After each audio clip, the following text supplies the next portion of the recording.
कहने को तो हमारा समाज मंगलामुखियों को अलग दृष्टिकोण से देखता है, लेकिन सच बात यह है कि मंगलामुखी न सिर्फ वैवाहिक कार्यक्रम और संतान प्राप्ति में शरीक होकर बधाइयाँ गाते हैं, बल्कि ढेरों दुआएं भी देते हैं। लेकिन मंगलामुखियों के सीने में ममता भी छिपी रहती है, ये बात शायद कम लोग ही जानते हैं।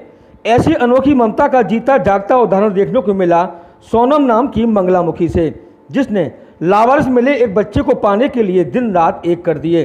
हम आपको बता दें कि 24 घंटे पूर्व वृंदावन पुलिस ने यमुना में तैरते हुए एक तसले से एक जीवित नवजात शिशु को बरामद किया, जिसे ट्रांसजेंडर बताया गया।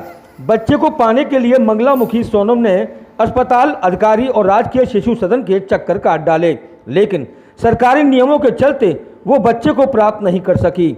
सरकारी नियम कानून को लेकर मंगलामुखी सोनम काफ़ी हताश और निराश नजर आई। उसका कहना था कि वो नहीं चाहती कि जिस प्रकार की जिंदगी उसने बिताई उसी तरह से इस बच्चे को कठिन परिस्थितियों का सामना करना पड़े। वो इस बच्चे को पाल पोस कर देश की सेवा के लिए तैयार करना चाहती थी। ठीक है, भगवान की तरफ से वो एक किन्नर है, ठीक है, वो एक मेल किन्नर है।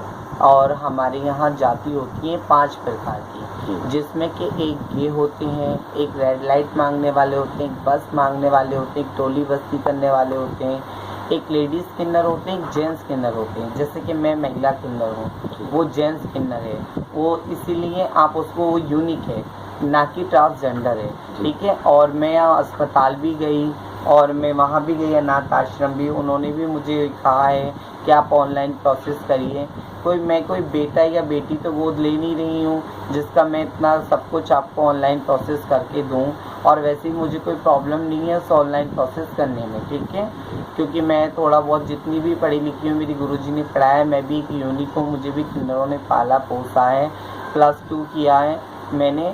तो इसीलिए मैं समझती हूँ कि जो ज़िंदगी मैंने बिताई है, मैं नहीं चाहती कि वो बच्चा वो ज़िंदगी बिताए। मैं ये चाहती हूँ कि वो बच्चा पढ़ लिख के कोई अफसर बने, DIG बने, कलेक्टर बने, डॉक्टर बने, कोई अच्छी ज़िंदगी बिताए। मैं जैसे आज भीख मांगती फिरती हूँ गली गली। अब सरकार ने पहले तो सिर्फ 2 ही जाति पास कर रखी थी, एक फर्स्ट जेंडर, एक 2 जेंडर।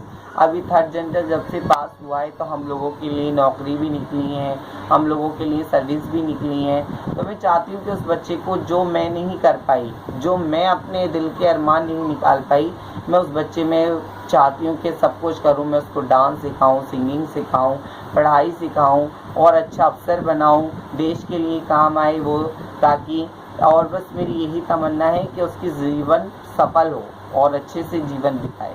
लेकिन सरकारी नियम कानून आड़े आ रहे हैं। नहीं, सरकारी नियम कानून नहीं का आड़े आ रहे हैं, सरकार आड़े आ रही है। और जो लोग हैं ना, जिनको रिश्वत खाने का शौक है, वो लोग आड़े आ रहे हैं। ऐसा मेरी परवरिश यूपी में हुई, उसके बाद मैं दिल्ली रही 9 साल, और वहाँ से दिल्ली से मैं 9 साल रहने के बाद 3 साल हो गए मेरे गुरुजी को लाए हुए।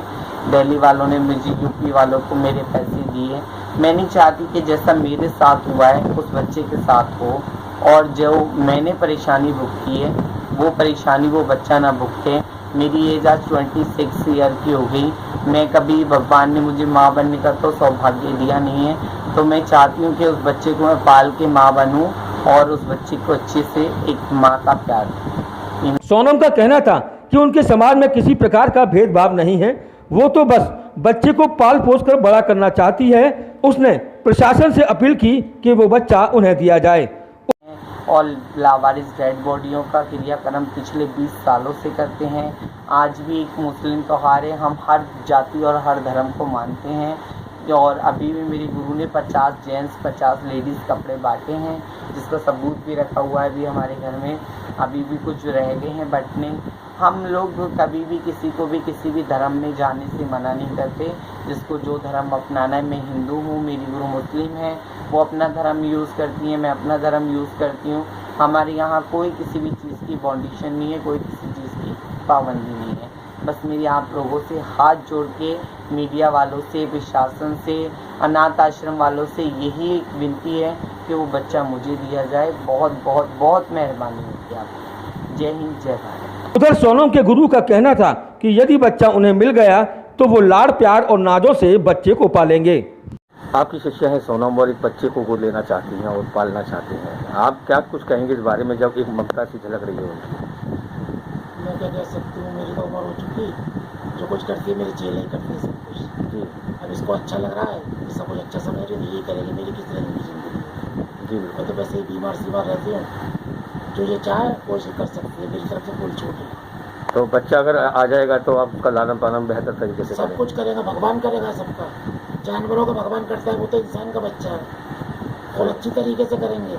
जो दुनिया ने हमसे नफरत खाई है, किसी ने छक्का कहा, किसी ने ईगड़ा कहा, किसी ने कुछ कहा, हम नहीं चाहते कि उसको भी ऐसा कुछ करना पड़ेगा। आराम से उन्हें पढ़ेगा, लिखेगा, सब कुछ होगा, साफ सफाई से रहेगा, मुझको नौकरी भी लगाएंगे 4-4, सब कुछ करेंगे, जो हमारे से बन सकेगा सब कुछ करेंगे। मोहनी जगदीश मल्टी स्पेशलिस्ट हॉस्पिटल विश्व स्तरीय चिकित्सा सुविधाओं के साथ ट्रॉमा सेंटर 24 घंटे आपकी सेवा में तत्पर। Mohini Jagdish multi specialist hospital, Reliance petrol pump के निकट, राया रोड, मथुरा।